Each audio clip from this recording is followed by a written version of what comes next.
संसार में आपने कहावत सुनी होगी, माँ का दूध पिया है तो आजा मैदान में। तो इसी प्रकार जब माया ललकारती है और कहती है अगर भगवान का ज्ञान अमृत पिया है तो आजा मैदान में। एक भारत में एक रिवाज है, सभी लोग नहीं मनाते हैं लेकिन भारत में कई लोग मनाते हैं।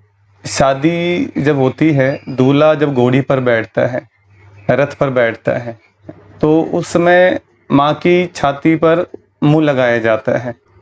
अब दूध तो माँ को उस समय आता नहीं है, लेकिन फिर भी लगाया जाता है और फिर उसके बाद में घोड़ी पर बिठाया जाता है, रथ पर बिठाया जाता है। फिर उस शादी की जो प्रक्रिया है गुड़चड़ी वगैरह जो भी होती है फिर की जाती है। तो एक तो वो हमें लौकिक परंपराएं खाली हम निभा रहे हैं, उनके पीछे का असली मतलब भूल गए हम। तो जिस प्रकार उस घोड़ी पर बैठने के लिए उस माँ का दूध पीना पड़ता है, छाती को मुंह लगाना पड़ता है, इस मन रूपी घोड़े पर, इस शरीर रूपी रथ पर कंट्रोल करने के लिए आपको परमात्मा का ज्ञान अमृत, ज्ञान का दूध पीना पड़ता है। उस परमात्मा की छाती से लगना होता है, उस परमात्मा के साथ अपना संबंध स्थापित करना होता है, तब जाकर के हम अपने जीवन की यात्रा सुखद बना सकते हैं। तो ये हम परंपराएं जो निभा रहे हैं, उनके पीछे है आध्यात्मिक रहस्य, जो हर एक रीति रिवाज, हर एक परंपरा हमें परमात्मा से, ईश्वर से जोड़ती है। तो चलो आगे हम बाबा के महावाक्य सुनते हैं। बाबा ने क्या कहा?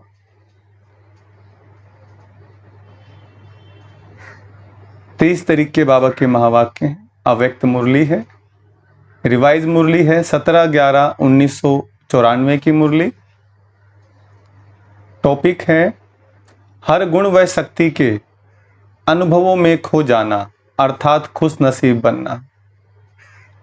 हर गुण व शक्ति के अनुभवों में खो जाना अर्थात खुश नसीब बनना। आज प्यार के सागर बाप दादा अपने प्यार स्वरूप बच्चों से मिलन मना रहे हैं। बाप का भी प्यार बच्चों से अति है और बच्चों का भी प्यार बाप से अति है। प्यार की डोर बच्चों को भी खींच कर लाती है और बाप को भी खींच कर लाती है। बच्चे जानते हैं कि ये परमात्म प्यार कितना सुखदाई है।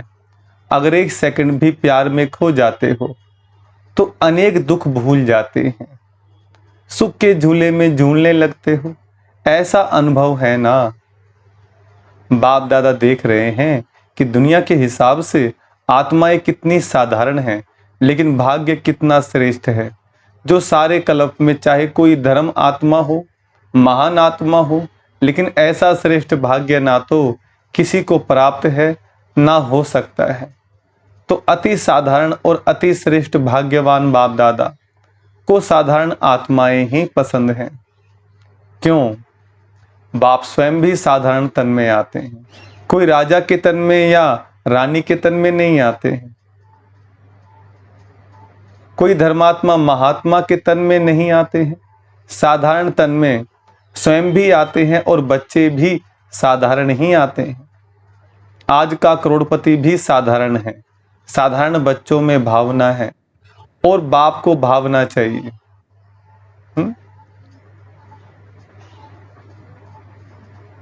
देह भान वाले नहीं चाहिए। जो अहंकारी हैं देह भान वाले, भगवान को वो नहीं चाहिए। इसलिए भगवान को बोलते हैं भोलानाथ, भोला भंडारी।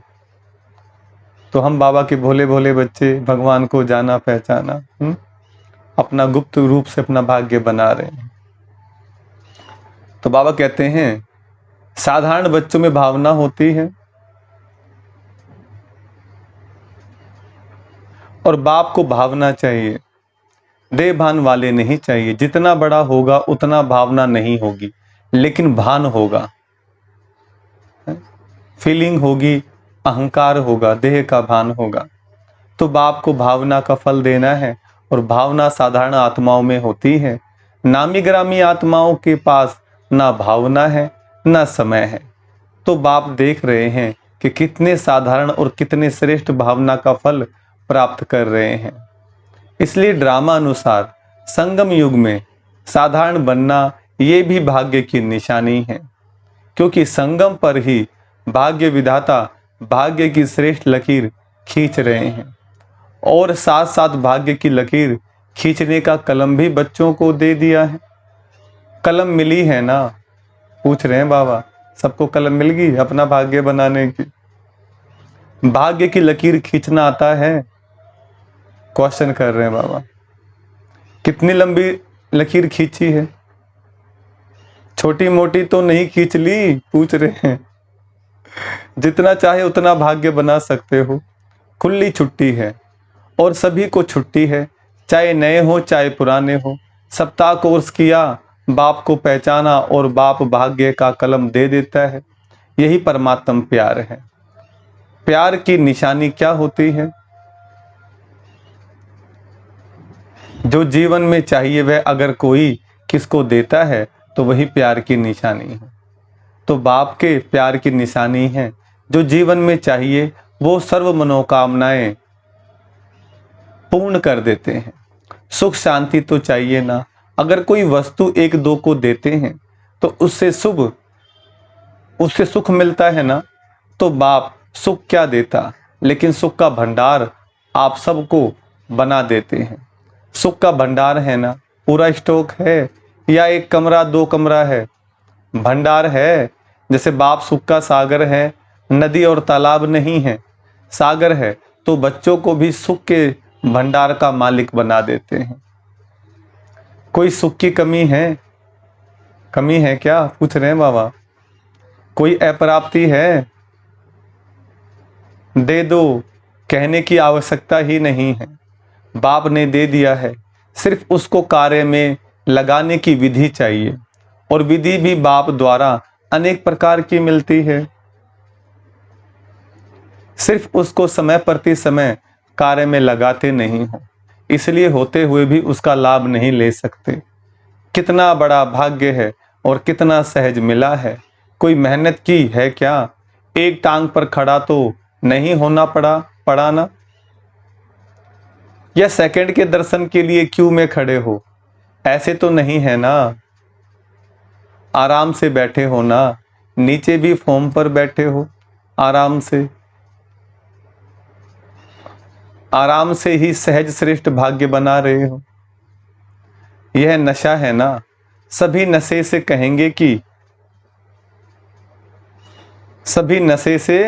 कहेंगे कि भाग्य विधाता हमारा है। जब भाग्य विधाता आपका हो गया तो भाग्य किसको देगा? भाग्य विधाता को अपना बनाया, अर्थात भाग्य के अधिकार को प्राप्त कर लिया। जिसको नशा है वो सदा यही अनुभव करते हैं कि भाग्य मेरा नहीं होगा तो किसका होगा। भगवान हमारा साथी बन गया, दोस्त बन गया, सारे संबंध भगवान से बन गए हमारे। और क्या चाहिए? क्योंकि भाग्य विधाता ही मेरा है। इतना नशा है या कभी कभी चढ़ता है कभी उतरता है। संगम का समय ही कितना छोटा सा है और आप मेजोरिटी तो सब नए हो। कितना थोड़ा समय मिला है, लेकिन ड्रामा में विशेष इस संगम युग की ये विशेषता है कि कोई भी नया हो या पुराना हो, नए को भी गोल्डन चांस है नंबर आगे लेने का। तो नयों में उमंग है या समझते हो हमारे से आगे तो बहुत है? हम तो आए ही अभी हैं। नहीं, ये खुली छुट्टी है। जितना आगे बढ़ना चाहे उतना बढ़ सकते हैं। सिर्फ अभ्यास पर अटेंशन हो। कोई पुराने अलबेले हो जाते हैं और आप नए अलबेले नहीं होना तो आगे बढ़ जाएंगे, नंबर ले लेंगे। नंबर लेना है ना, फर्स्ट नंबर नहीं, फर्स्ट डिवीजन नंबर तो ब्रह्मा बाप निश्चित हो गए ना। लेकिन फर्स्ट डिवीजन में जितने चाहें उतने आ सकते हैं। तो सभी किस डिवीजन में आएंगे? पूछ रहे हैं बाबा। जो नए आने वाले बच्चे हैं वो ये ना सोचे कि हम तो अभी आए हैं, पुराने वाले हमारे से बहुत आगे हैं। तो सबके लिए बराबर बाबा ने शिक्षा दी है, ज्ञान दिया है। कोई बच्चा अपना भाग्य बनाकर आगे बढ़ सकता है। माताएं किस में आएंगी? माताओं से बात कर रहे हैं बाबा। फर्स्ट में आएंगी, बहुत अच्छा, आना ही है। यह दृढ़ निश्चय भाग्य को निश्चित कर देता है। पता नहीं आएंगे नहीं आएंगे, पता नहीं आगे चलकर कोई माया आ जाए। माया बड़ी चतुर है, ऐसे वैर संकल्प कभी भी नहीं करना। जब सर्वशक्तिमान साथ है तो माया तो उसके आगे पेपर टाइगर है, कागजी शेर है। इसलिए घबराना नहीं, पता नहीं का संकल्प कभी नहीं करना। मास्टर नॉलेजफुल बन हर कर्म करते चलो। साथ का अनुभव सदा ही सहज और सेफ रखता है। साथ भूल जाते हैं तो मुश्किल हो जाता है, लेकिन सभी का वायदा है कि साथ रहेंगे साथ चलेंगे। यही वायदा है ना कि अकेले रहेंगे अकेले जाएंगे। तो साथ का अनुभव बढ़ाओ। भगवान के साथ का अनुभव हमें बढ़ाते जाना है। जानते हो कि साथ है, मानते भी हो, लेकिन फर्क क्या पड़ता है।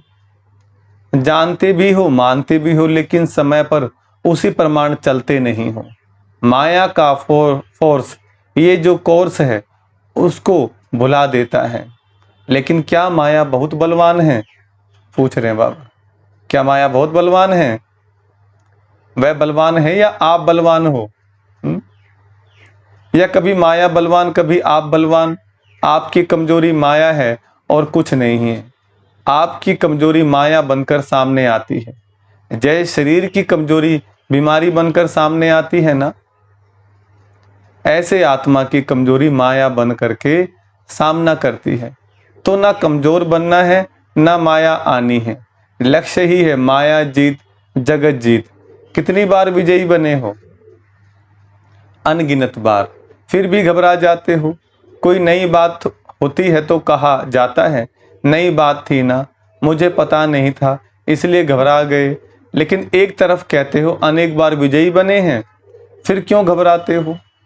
बाप का प्यार ही ये है कि हर बच्चा श्रेष्ठ आत्मा बन राज्य अधिकारी बने। प्रजा अधिकारी तो नहीं बनना है ना, तो राज्य अधिकारी अर्थात हर कर्मेंद्रिय जीत। अगर अपने कर्मेंद्रियों के ऊपर, मन बुद्धि संस्कार के ऊपर विजय नहीं तो प्रजा पर क्या राज्य करेंगे? अगर ऐसे राजे बने जो अपने ऊपर विजय नहीं पा सकते तो सतयुग भी कलयुग बन जाएगा। तो कितनी बड़ी बात कही बाबा ने।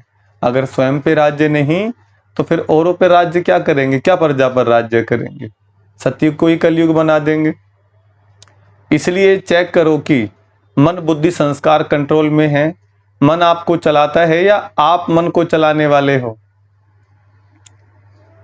जब ये कंप्लेन करते हो कि मेरा मन आज लगता नहीं, मेरा मन आज भटक रहा है, तो ये मनजीत हुए। मनजीत हुए? पूछ रहे बाबा। आज मन उदास है, आज मन और आकर्षण की तरफ जा रहा है, ये विजयी के संकल्प हैं।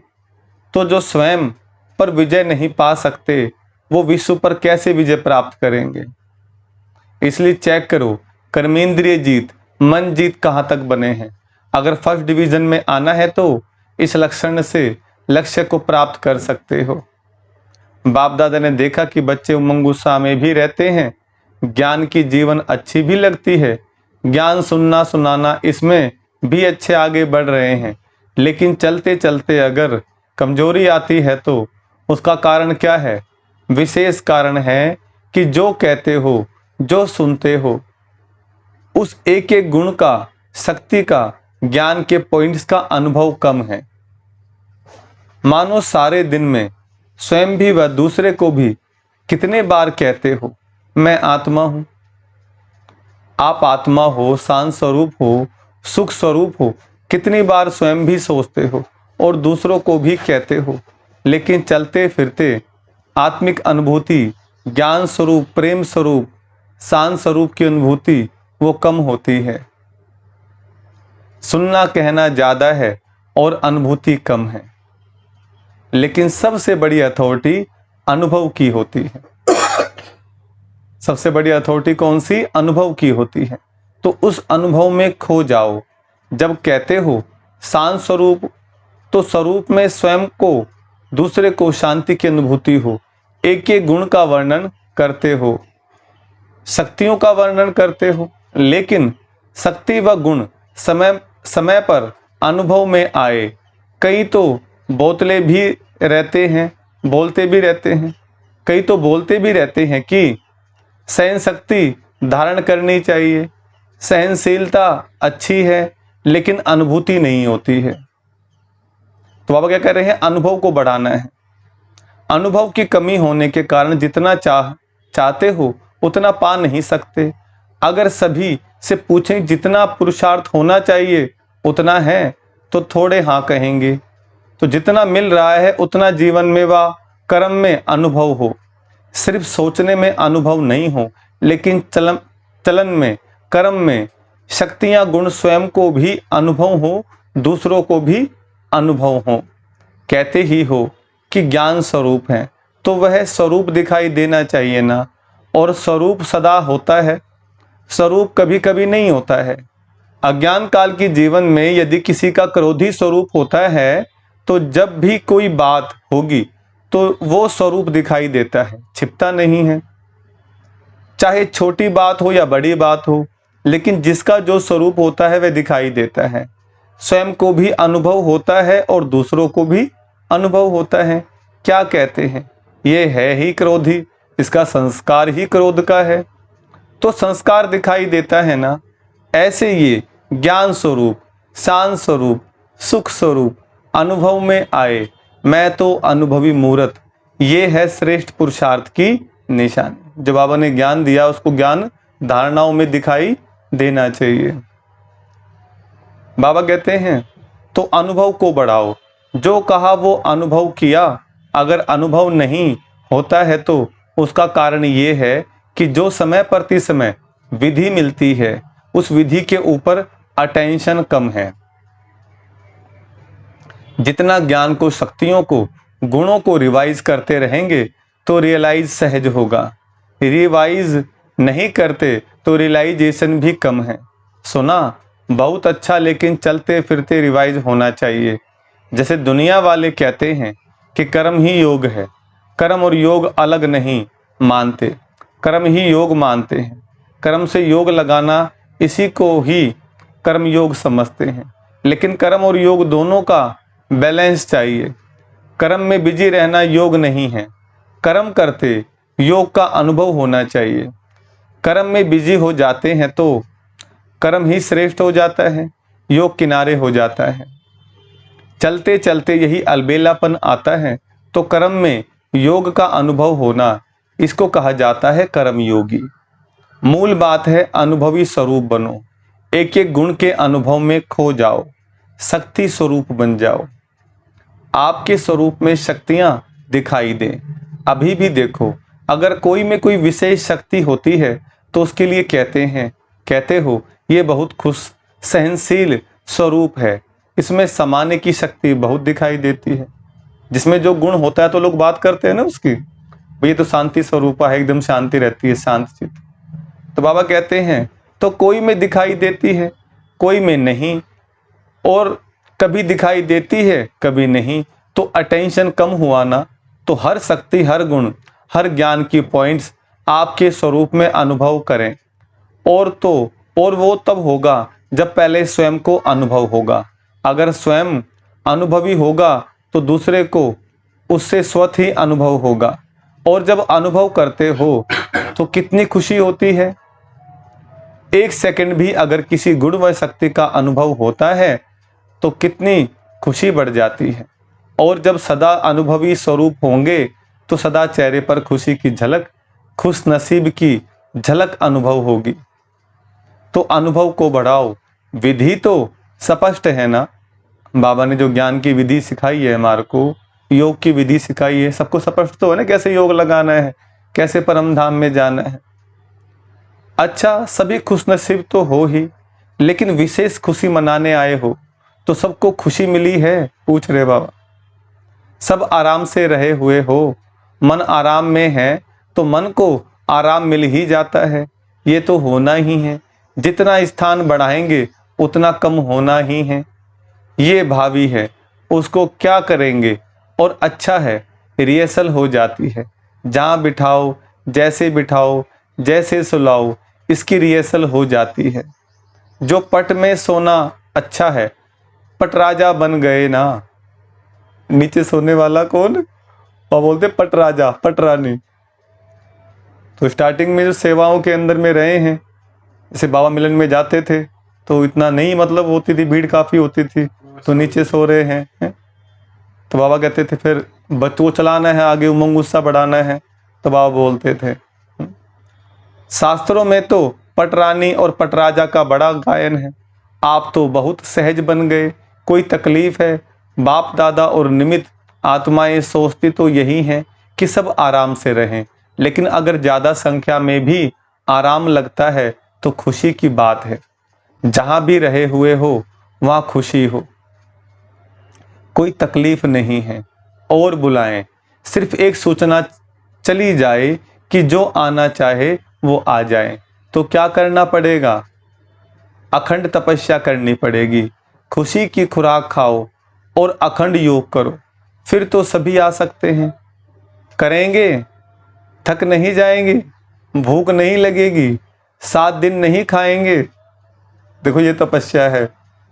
और प्यार में, जब प्यार होता है, मोहब्बत होती है, तो त्याग करते हैं भाई प्यार के अंदर। संसार में भी देखो, जिससे प्रेम होता है, अगर वो आ जाए तो क्या करें उसके लिए, कैसे वो खुश रहे? अपने आप खुद तकलीफ उठा लेंगे, लेकिन उसको सुविधा देंगे जब घर में कोई गेस्ट मेहमान आ जाता है। तो ऐसे ही बाबा कह रहे हैं, 7 दिन खाना नहीं मिलेगा। बाप दादा ऐसा हट कराना नहीं चाहते, सहज योगी होना। तो ऐसी कोई परिस्थिति आ जाए, ऐसे रहना पड़ जाए, तो फिर क्या करना है?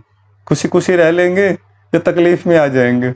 इसलिए अपने आप को अपनी साधना को बढ़ाओ, साधनों के आदि ना बने। ये परमात्म मिलन कम भाग्य नहीं है, ये परमात्म मिलन का श्रेष्ठ भाग्य कोटों में कोई आप आत्माओं को ही मिलता है। अच्छा मिल लिया ना। भक्ति में तो जड़ चित्र मिलता है, और यहाँ चैतन्य में बाप बच्चों से मिलते भी हैं, रूह रिहान भी करते हैं। तो ये भाग्य कोई कम है? फिर भी आप सब लक्की हो। समय की गति बदलती जाती है, अभी फिर भी आराम से बैठकर सुन रहे हो। आगे चलकर वृद्धि होगी तो बदलेगा ना। फिर भी आप लक्की हो, क्योंकि टू लेट के टाइम पर नहीं आए हो, लेट टाइम पर आए हो। तो सब खुश हो।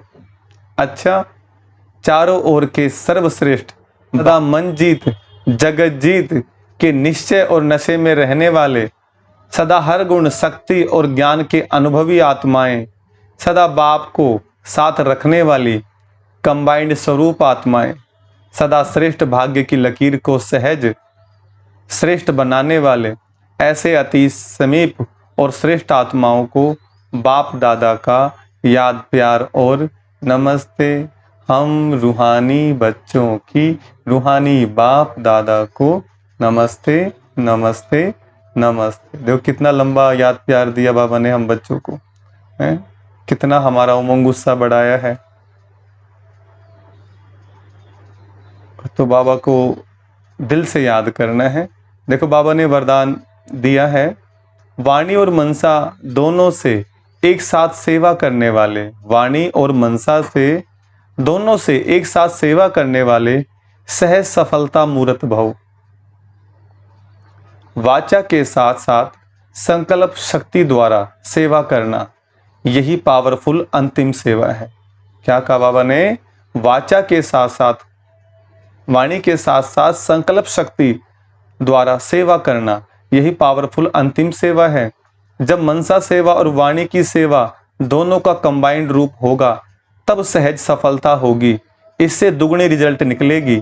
वाणी की सेवा करने वाले तो थोड़े होते हैं, बाकी रेख देख करने वाले दूसरे कार्यों में जो रहते हैं, उन्हें मनसा सेवा करनी चाहिए। क्या करनी चाहिए? मनसा सेवा। घर में है, परिवार में है, ऑफिस में, कहीं पर भी सबके प्रति शुभ भावना। बाबा की पवित्र किरणें आ रही है, सबके ऊपर जा रही है। ऑफिस में, घर पर, परिवार में, कहीं भी जा रहे हो, सबका भला हो जाए, सबका शिव बाबा से योग लग जाए, है ना? सब ज्ञान मार्ग में चल रहे हैं, मन में ही संकल्प करते जाएं। प्रकृति के 5 तत्वों की सेवा करें। प्रकृति के 5 तत्व शुद्ध हो रहे हैं, पवित्र हो रहे हैं। अगर हम प्रकृति की सेवा करेंगे तो ये प्रकृति हमारी सेवा करेगी। इससे वायुमंडल योग युक्त बनता है मनसा सेवा करने से। हर एक समझें मुझे सेवा करनी है तो वातावरण भी पावरफुल होगा और सेवा भी डबल हो जाएगी। स्लोगन है, सदा एक रस स्थिति के आराम पर विराजमान रहो तो अचल अडोल रहेंगे। सदा एक रस स्थिति के आसन पर विराजमान रहो तो अचल अडोल रहेंगे। अच्छा, ओम शांति। क्या टॉपिक दिया था आज? हर गुण व शक्ति के अनुभवों में खो जाना, अर्थात खुश नसीब बनना है। जो बाबा ने गुण शक्तियां दी हैं, अनुभव कराए हैं, इनमें खो जाना है हमारे को, तभी हम खुश नसीब आत्मा अनुभव करेंगे अपने आप को। अच्छा, ओम शांति। अभी हमने जैसे स्टार्टिंग में जो बातचीत करी है, हमने सभी में होता है, आप में करते हैं। जैसे कि जब दूल्हा जब बैठता है घोड़ी पर या रथ पर तो माँ की छाती पर मुंह लगाता है, वो होता है ऐसा। भारत में सब जगह नहीं होता, लेकिन भारत में मोस्टली होता है। अब उस समय तो जैसे मैं घोड़ी पर बैठा, रथ पर बैठे गई थी बारात में, तो फिर मुझे समझ में नहीं आई, कहते होता है ऐसे भाई। अब वो शर्म आ रही थी, बड़े हो गए थे ना।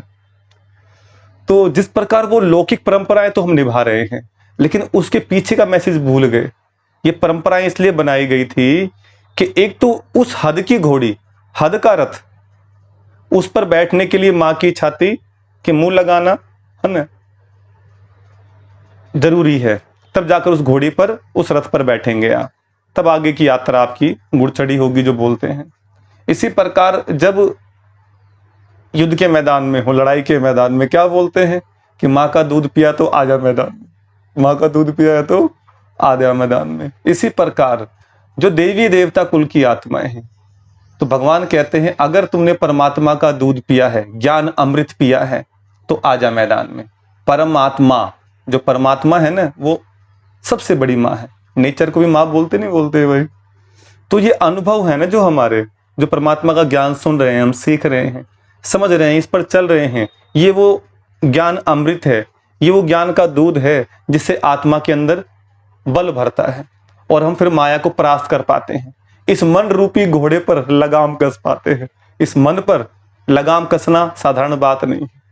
घुड़सवारी करना हर किसी के बस की बात नहीं है। इस शरीर को, इस रथ को कंट्रोल करना हर किसी के बस की बात नहीं है। भगवान का जो दूध है, ज्ञान दूध, ज्ञान अमृत, इसमें वो शक्ति है जिससे हम इस पर लगाम कस पाएंगे। तो धीरे धीरे हम लगाम कसना सीख रहे हैं। शरीर रूपी रथ कंट्रोल में आ रहा है, मन बेलगाम घोड़ा कंट्रोल में आ रहा है। तो अब माँ का दूध पिया है तो आ जाओ मैदान में, इस माया को परास्त करके दिखाओ। तो असली मीनिंग ये है जो परमात्मा ने हमें बताया है।